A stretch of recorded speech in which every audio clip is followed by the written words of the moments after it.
welcome to another module in this massive open online course. Correct.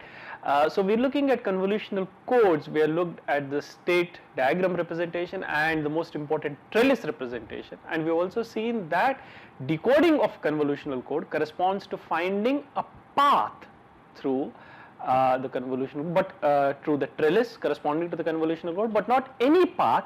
The path that corresponds to the path that corresponds to the code word that has the maximum likelihood. This is known as the maximum likelihood decoding principle, which has the maximum likelihood of having been transmitted, and of course the corresponding information sequence. Okay.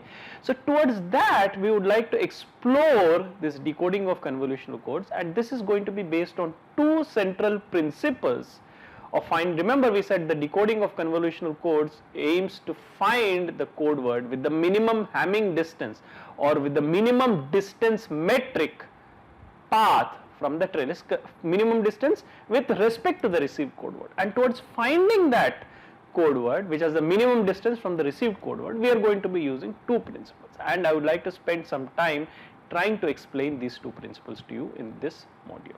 Okay. So we have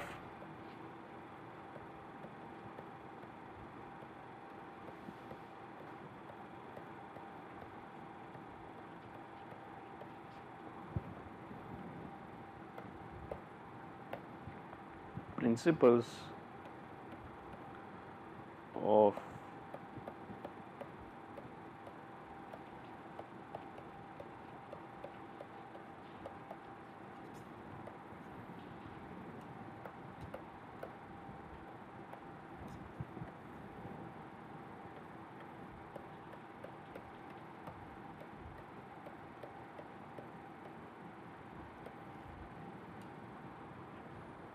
so these are principles of convolutional decoding.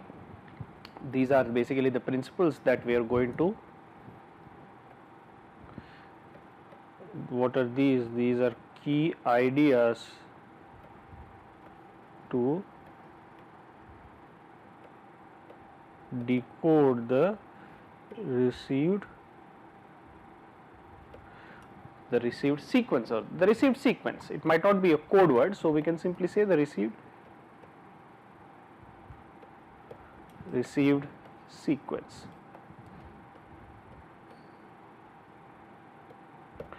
And in particular, as we have already seen, we are interested in the maximum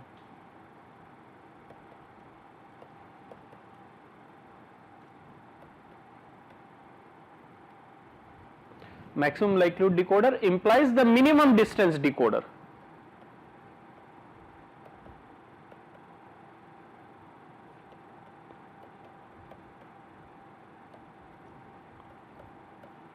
Minimum distance between R bar, this is the Hamming distance, by distance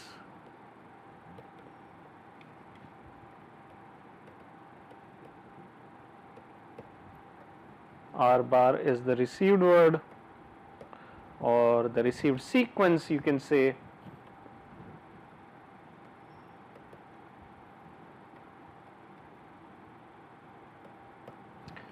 and C bar is the decoded code word.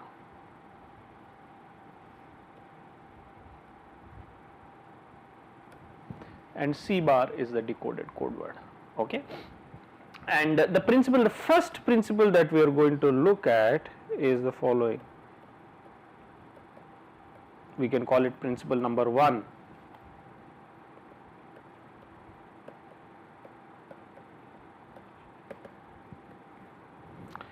And the first principle is the follows. Now, of course, what we have realized is basically that decoding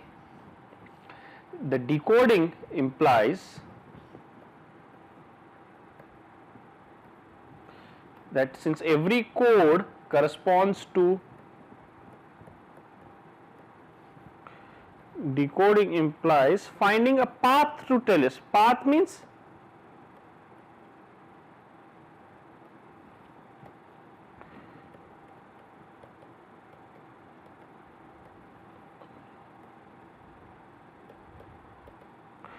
decoding implies finding a path through trellis. which implies basically this decoding implies finding a path through the trellis. Okay, so that is what your decoder implies, which means it basically implies finding a state sequence and the transitions between the state, the time evolution, that is the transition.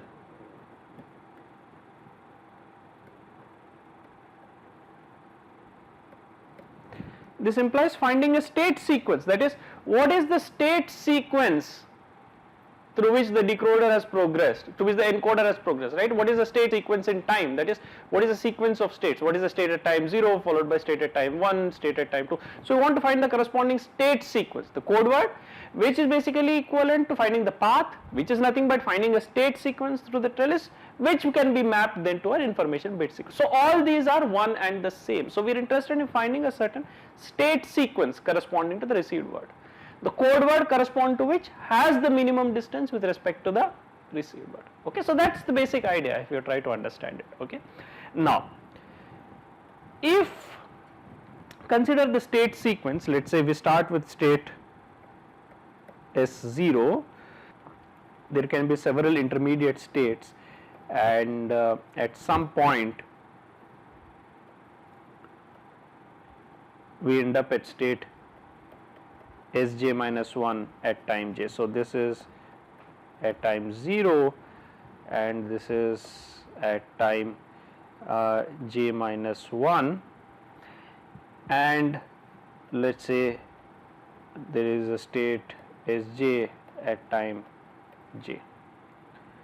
Now the path, the edges or the branches from S0 to S minus 1 are given by E1, E2, Ej minus 1, and the branch from Sj minus 1 to Sj corresponding to this minimum distance path is Ej.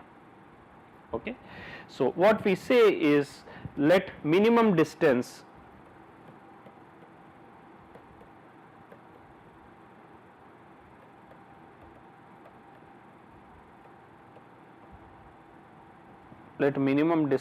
from state S0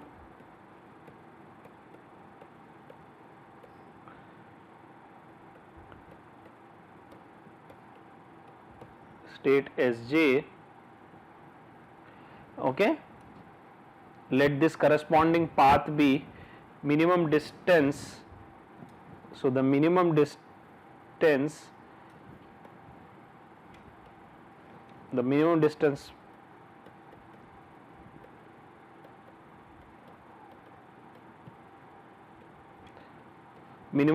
path is E1, E2, Ej minus 1, Ej. So this is your minimum distance path. It goes through the branches or edges E1, E2, Ej minus 1, Ej. Okay. Then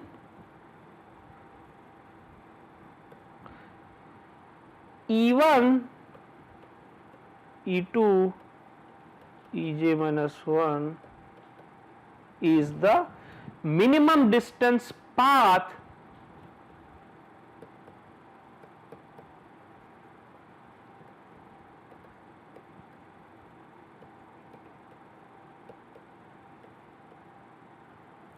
from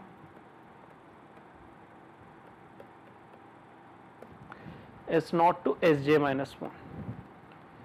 This is an important point. It's very easy to see this, that is, if from S0 to Sj, right, and you go through state Sj minus 1, E0, E1 up to Ej is the minimum distance path from S0 to Sj, then the edges E0, E1 up to Ej minus 1 must in themselves comprise of a minimum distance path from S0 to Sj minus 1, as simple as that, correct? Because, and the proof is very simple, it's in fact a one line proof, okay. The proof is very simple. If this is not a minimum distance path from S0, let there be another alternative minimum distance path, that is E1 prime, E2 prime, so on up to E prime j plus 1. So we employ proof by contradiction, okay.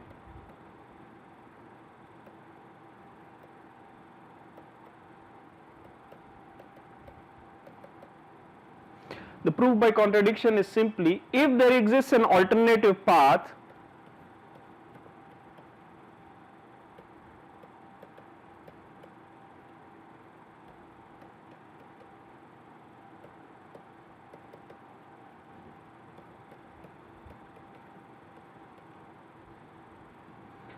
from alternative path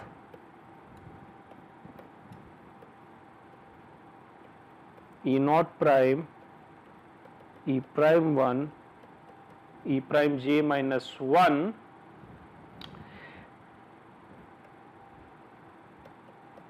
which has minimum distance.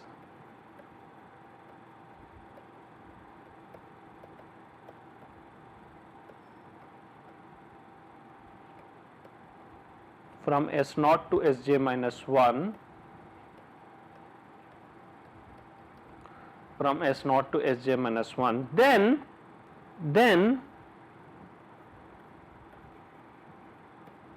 what will happen is, if you look at the distance comprising of the path E0, E1, E2 up to Ej, which is basically the distance d min, correct, which we have said is d min equals the distance corresponding to. Now, because the distance metric is additive, I remember we have seen in the previous module the distance metric is additive, so I can write this as I equal to 0 to j d of, well, I can write this as I equal to 0, or basically let us say we have E1, E2, I am sorry, we have E1, E2. So, this is E1, E2. If there is another path E1, E2, E prime j minus 1, correct, which has a minimum distance, correct, from S naught to S minus 1, then what is going to happen is, if you look at this, is that the distance of E1, E2, E3 is, the distance metric is additive. So, this is simply going to be distance of EI, which I can write as summation I equal to 1 to j minus 1 d of EI plus the metric, the distance corresponding to the last branch Ej. Now, we know that this is the distance corresponding to branches E1, E2 up to Ej minus 1, and by our assumption we have said E1 prime, E2 prime, Ej minus 1 prime is the minimum distance path. Therefore, this is greater than or equal to summation I equal to 1 to j minus 1 d of EI prime plus d of Ej, which is nothing but d of E1 prime, E2 prime, E prime j minus 1 Ej. Okay. So, d min is greater than or equal to d of E1 prime, E2 prime, which is a contradiction because that is the minimum distance path, right. So, we have obtained a contradiction. So, this is a contradiction.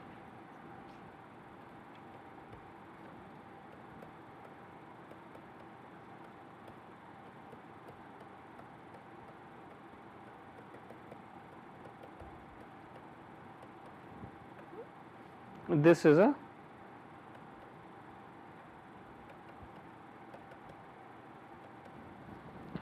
a contradiction, reason being this is the minimum distance.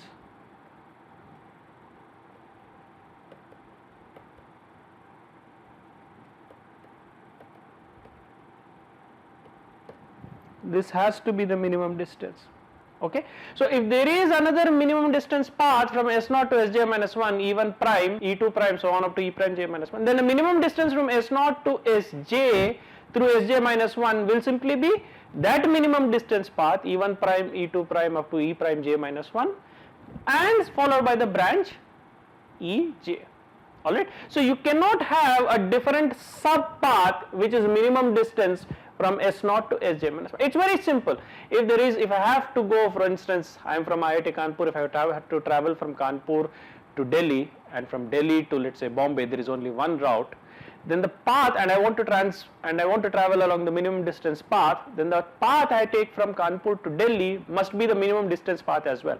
I cannot take a suboptimal path from Kanpur to Delhi and expect the overall path to remain minimum distance. That is as simple as that. So if there is an intermediate node, the path to that intermediate node must be the minimum distance as well.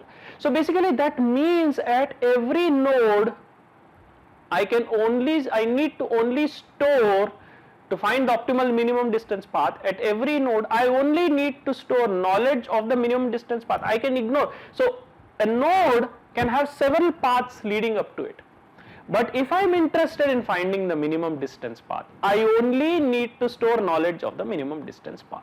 I don't need to store knowledge of any other path. Correct? If I am interested in traveling from Delhi to other places, and I am starting from Kanpur, I only need to know the knowledge of the minimum distance path from Kanpur to Delhi. There might be several other paths from Kanpur to Delhi, but I don't need knowledge of any other of those paths because I am interested only in the minimum distance path. As simple as that. Okay. So hence at every state, so what is happening is you have Sj minus 1, you have Sj, and there might be several paths coming into Sj minus 1, or there need not be even an Sj. I just have Sj minus 1, or I just have any node for that matter. Let's call it, just to avoid confusion, let's call it Sk. Okay. So from Sk I am interested in finding minimum distance path from Sk.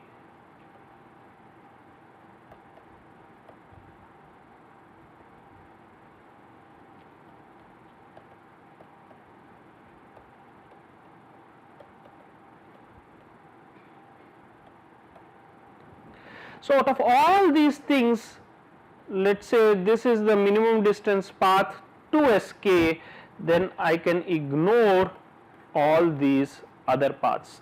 I only need only the knowledge of this minimum distance path .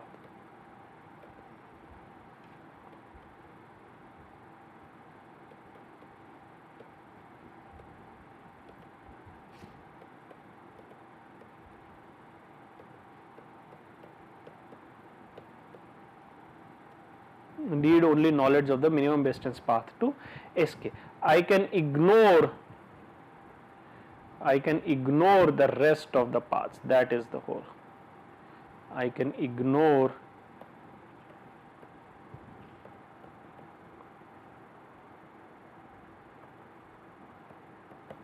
the rest. Okay. Need only to, so there's no need to, so need only the knowledge of the minimum distance path, no need to store any other information. Okay. So no need to store at each. So that significantly simplifies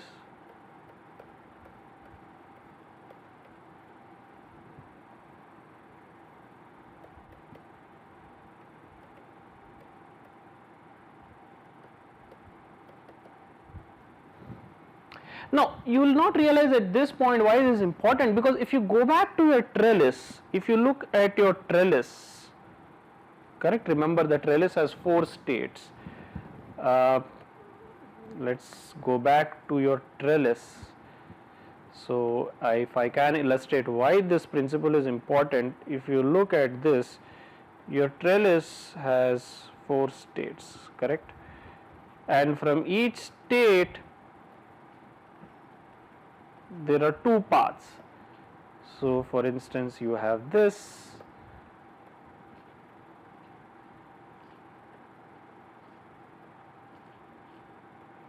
for each state, remember, you have 2 paths.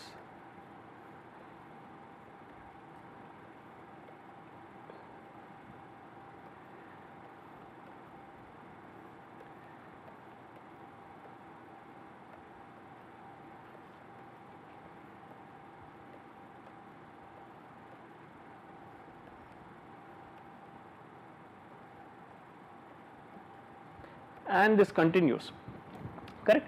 Now what you will realize is, so to get to a state like this, for instance, I can go through this path, I can go through for instance this path, I can go through there are several other paths, right. So the whole point is, since each node, so this splits into, so each node splits into two paths, the total number of paths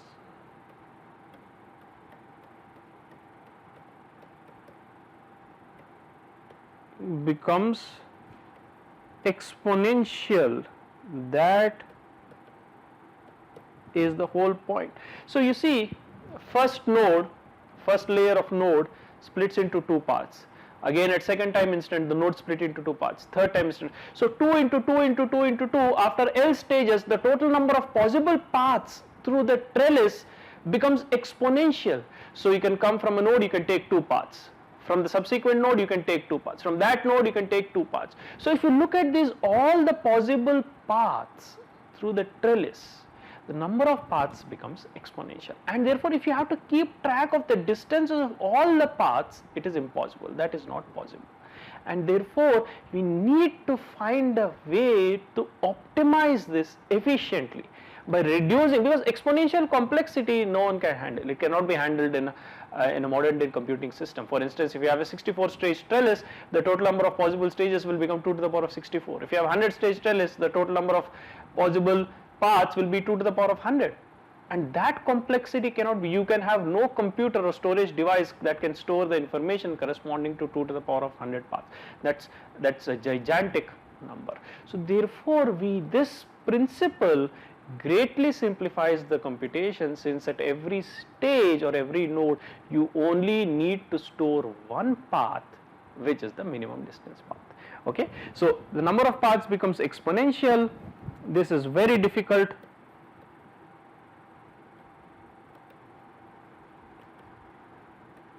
In fact, I will write impossible, practically impossible, correct? For any practical number, it's impossible.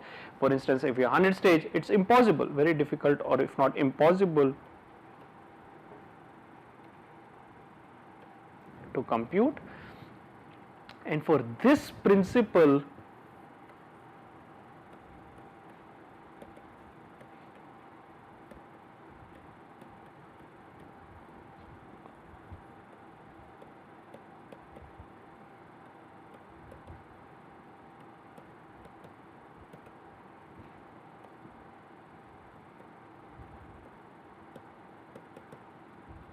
this principle greatly simplifies the computation, that is computation required for decoding the received code word. Now the second principle is very simple as follows. If I look at the principle number 2,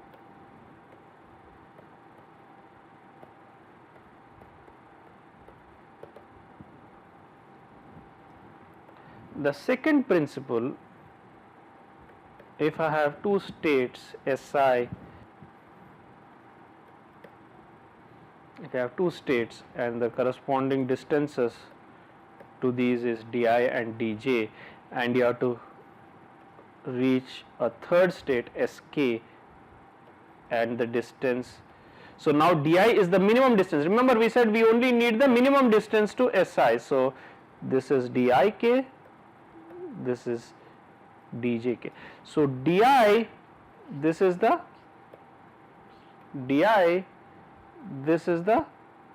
minimum distance to state I.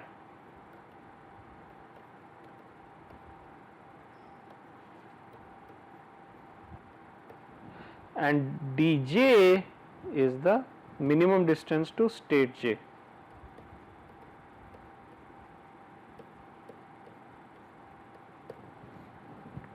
Then the minimum distance to Sj is k. So minimum distance to Si is minimum distance to Si is di, minimum distance to Sj is dj. Now minimum distance to Sk is obvious.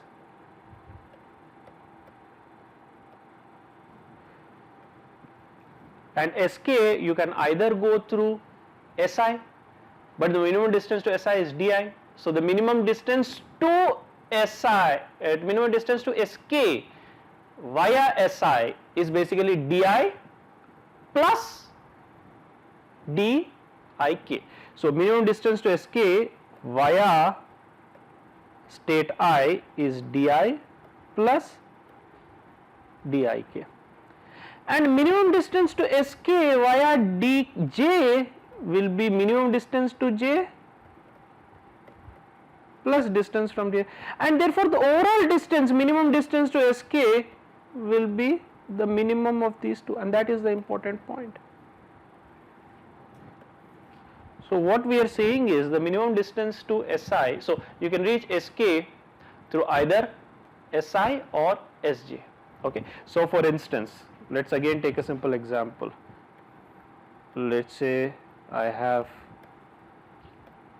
need to travel to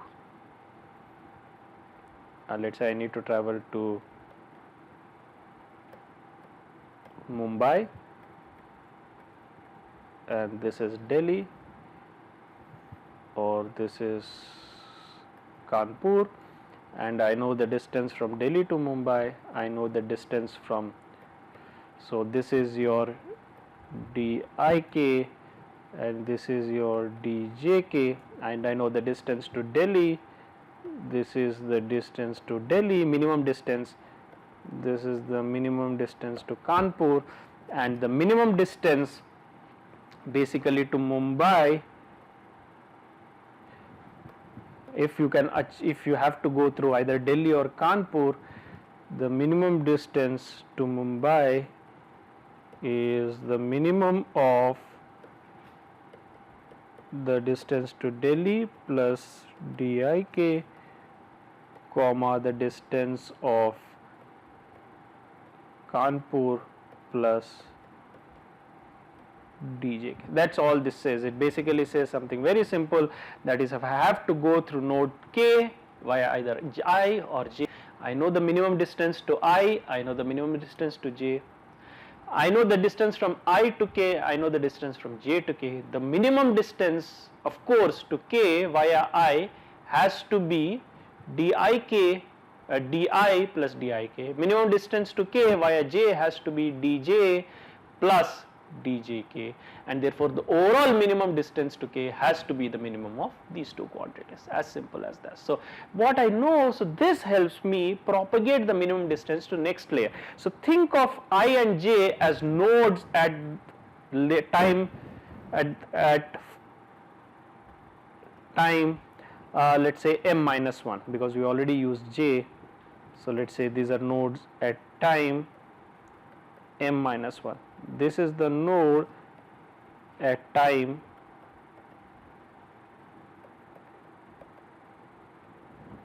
if I know the minimum distances to nodes at time instant m minus 1, then I can find the minimum distance to nodes at time instant m. As simple as that, because to reach nodes at time instant m, I have to pass through nodes at time instant m minus 1. To reach a later destination, I have to pass through a hub. So basically nodes at time instant m minus 1 are basically a hub through which I have to hop to reach the node at time instant m. So if I know the minimum distance, so if I know the minimum distances to each hop, that is all of the nodes at time instant m minus 1, knowing the distance from the hop to the destination, that is the node at time instant m, I can find the minimum distance therefore to the destination. That's all this is saying. So d min is to node sk is minimum di plus dik plus minimum di plus dik comma dj plus djk. This is an important, and this we will use in basically, as I have said, finding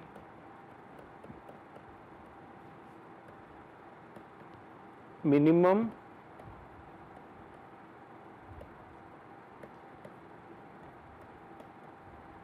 at time m given